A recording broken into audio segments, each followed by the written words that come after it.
स्वागत है आप सभी का हमारे साथ इस खास वीडियो में जिसमें हम बात करने जा रहे हैं कन्या राशि और कन्या लगन के लिए मंथली प्रिडिक्शन। नवंबर का महीना आपके लिए क्या कहता है, यानी नवंबर के महीने में आपके ग्रहों का क्या हाल है, ये इस वीडियो में हम देखेंगे।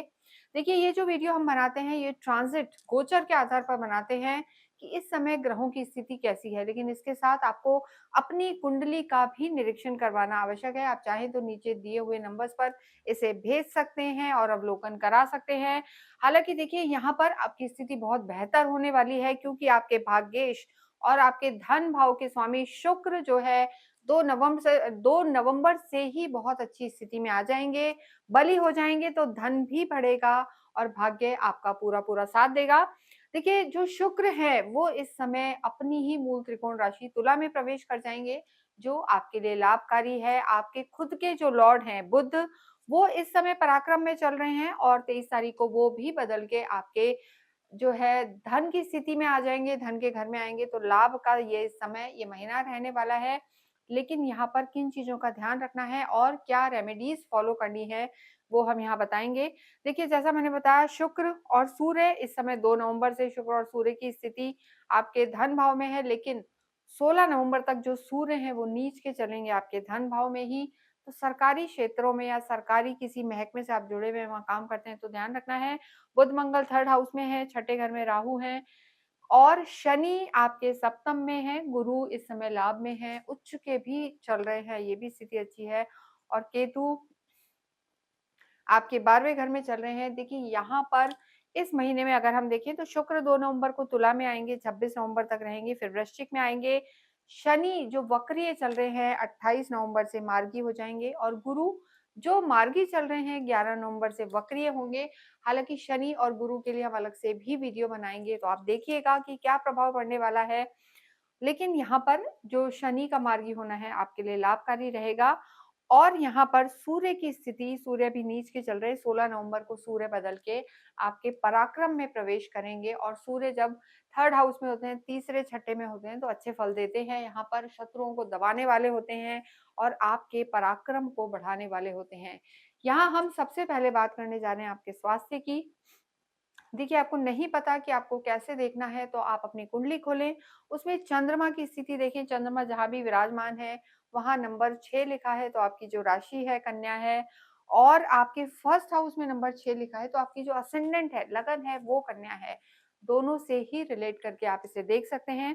देखिए, शुक्र और सूर्य की जो स्थिति है, जैसा मैंने बताया स्वास्थ्य को लेके, तो एक तो यहाँ पर आपको अपनी आँखों का ध्यान रखना है। 16 नवंबर तक थोड़ा-सा आँखों में आप एलर्जी फ़ील कर सकते हैं, स्पेशली राइट आई में कोई इरिटेशन हो सकता है, एलर्जी हो सकती है या बार-बार आपको कुछ लगेगा, कुछ चला गया है, ऐसा थोड़ा-सा आलस यहाँ पर आपकी आईज़ में रह सकता है। और इसके साथ-साथ राहु का छठे घर में होना, थोड़ा-सा आपको अपने खाने-पीने का ध्यान रखना है, इंडाइजेशन की प्रॉब्लम हो सकती है, एसिडिटी की प्रॉब्लम हो सकती है।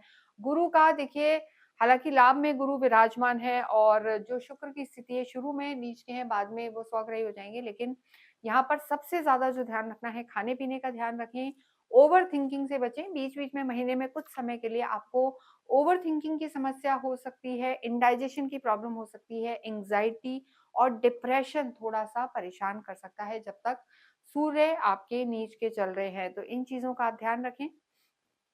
अन्यथा ना आपकी कोई साढ़े साती चल रही है, ना ढैया चल रही है, तो किसी भी तरीके की यहाँ पर परेशानी नज़र नहीं आ रही है। लेकिन यहाँ हम एक चीज़ और कहेंगे, यहाँ पर थोड़ा-सा आपको अपने लिवर का भी ध्यान रखना है और वज़न आपका बढ़ सकता है।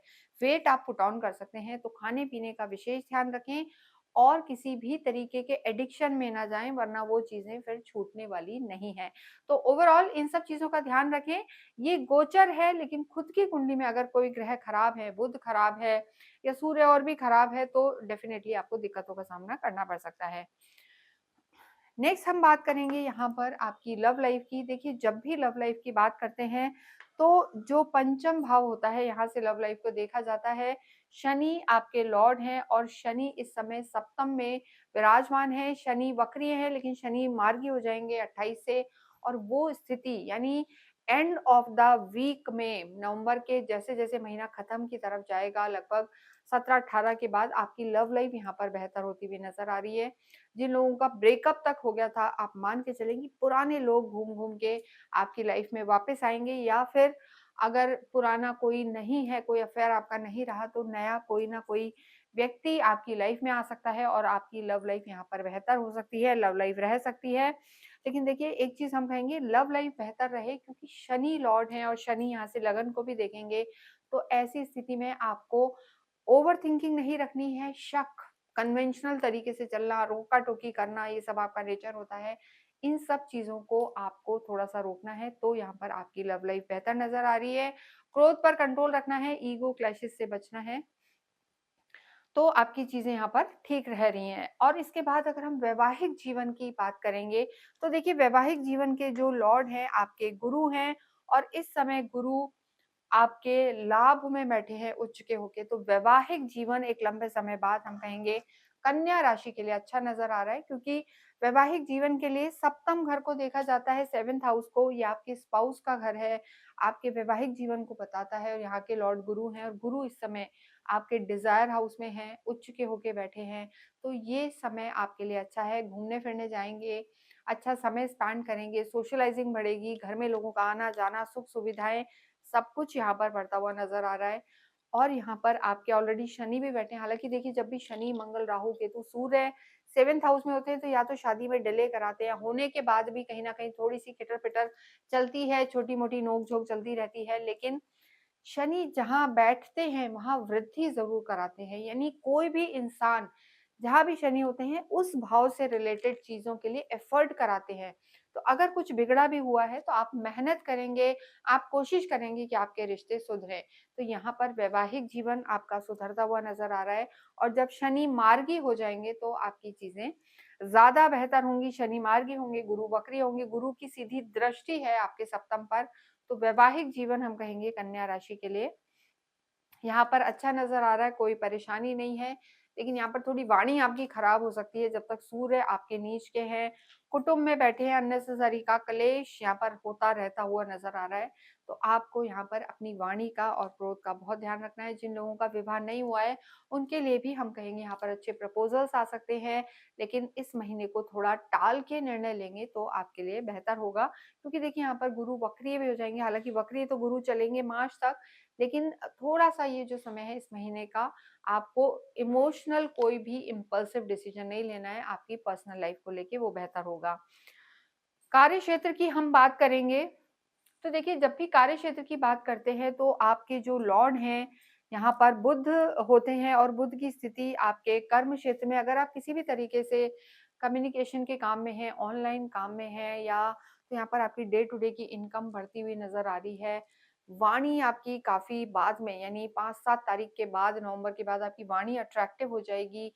आप अपनी बातों से किसी को भी अपनी बातों में, जो हम कहते हैं, लपेटना या फँसा लेना, या डिप्लोमेसी, या ये समझ जाना कैसे काम निकलवाना है, ये आपको बखूबी आ जाएगा, और यहाँ पर आपको उसका लाभ भी होगा। तो ऑनलाइन बिज़नेस, एक्सपोर्ट-इम्पोर्ट का काम, कम्युनिकेशन से रिलेटेड काम, या आप किसी भी तरीके से टीचिंग के काम में हैं, और किसी भी तरीके से आप एक्सपोर्ट-इम्पोर्ट का काम कर रहे हैं, तो यहाँ पर फ़ायदा होगा।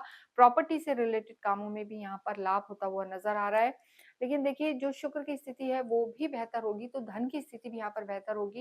लेकिन जल्दबाजी में कोई निर्णय ना लें, क्योंकि सूर्य जो है 16 तारीख तक नीच के हैं, और अगर कहीं भी सरकारी क्षेत्र में आप पैसा लगा रहे हैं, लगा चुके हैं, तो वहाँ पर नुकसान की संभावना है। सरकारी क्षेत्र में, सरकारी महकमे से अगर आप जुड़े हुए हैं, वहाँ जॉब करते हैं, तो डॉक्यूमेंट्स को बहुत सँभाल कर हैंडल करें, बहुत देखभाल करके काम करें।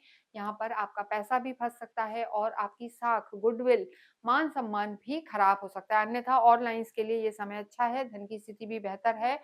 क्रिएटिव लाइन्स में है, तो भी आपका समय यहाँ पर अच्छा नज़र आ रहा है। विद्यार्थियों की हम बात करेंगे, तो विद्यार्थियों के लिए समय अच्छा है, और जैसे-जैसे समय आगे बढ़ेगा, 16 नवंबर के बाद गवर्नमेंट से रिलेटेड अगर आप कोई एग्ज़ाम दे रहे हैं, तो फ़ायदा हो सकता है। टेक्निकल एजुकेशन में जाना चाहते हैं, इलेक्ट्रॉनिक्स में पढ़ना चाहते हैं, इंजीनियरिंग वगैरह करना चाहते हैं, तो भी समय अच्छा है। हायर एजुकेशन में जाना चाहते हैं, क्योंकि गुरु की दृष्टि है, उच्च के गुरु की सीधी दृष्टि आपके एजुकेशन के हाउस पे है, तो यहाँ स्थितियाँ आपके लिए बहुत बेहतर हैं, और विद्यार्थियों के लिए समय अच्छा है। भाग्येश आपके शुक्र हैं। हमने शुरू में ही आपको बताया कि धन और भाग्य यहाँ पर बढ़ने वाला है। तो भाग्य, शुक्र आपके तुला में रहेंगे 2 नवंबर से 26 नवंबर तक। तो ये वो समय है जहाँ पे आप अपने भाग्य का पूरा-पूरा लाभ ले सकते हैं। मेहनत आप करते जाएँ, कोई भी कार्य अगर आपका अटकता है, तो भाग्य का आपको साथ अवश्य मिलेगा और धन भी बढ़ेगा। आध्यात्मिक आप होते हैं और इस समय आपके डिज़ायर हाउस, लाभ हाउस, इनकम के हाउस में ही गुरु उच्च के होकर चल रहे हैं, जिनकी सीधी पंचम दृष्टि आपके उपजे भाव, तीसरे भाव पर भी है और धर्म त्रिकोण के भाव पर भी है और सप्तम पर भी है।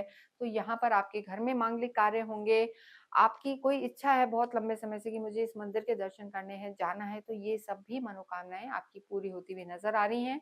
देखिए, पूरा ही वक़्त कन्या राशि के लिए यहाँ पर अच्छा नज़र आ रहा है, लेकिन सरकारी क्षेत्रों में थोड़ा-सा ध्यान देके चलें और जो आप इम्पल्सिव या मैं ही मैं हूँ वाला नेचर होता है, इसको अगर थोड़ा-सा कंट्रोल करते हैं, तो सफलता आपके कदम चूमेगी। जितना हो गणेश जी की आराधना करें, आपके जो लॉर्ड हैं, बुध हैं, गणेश जी हैं और बुध भी यहाँ पर 23 तारीख को बदलकर आपके धन भाव में प्रवेश करेंगे तुला में, तो वो समय भी आपका अच्छा है।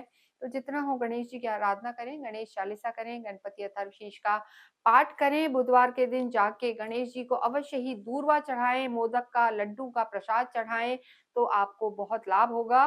बुधवार के दिन ही आप छोटे-छोटे बच्चों को या कन्याओं को आप कोई भी ग्रीन फ्रूट बाँट सकते हैं या कोई मिष्ठान इन्हें आप बाँट सकते हैं या चिड़ियाओं को या पक्षियों को आपको रात को हरी दाल मंगलवार के दिन भिगो के सुबह उसे पक्षियों को डालनी चाहिए। इसके साथ जो आपके भाग्येश हैं शुक्र, उसके लिए आप अवश्य ही देवी की आराधनाएँ करें, कुल देवी की आराधना करें और शुक्रवार के दिन माता को आप अवश्य ही पान का और शहद का भोग लगाएँ।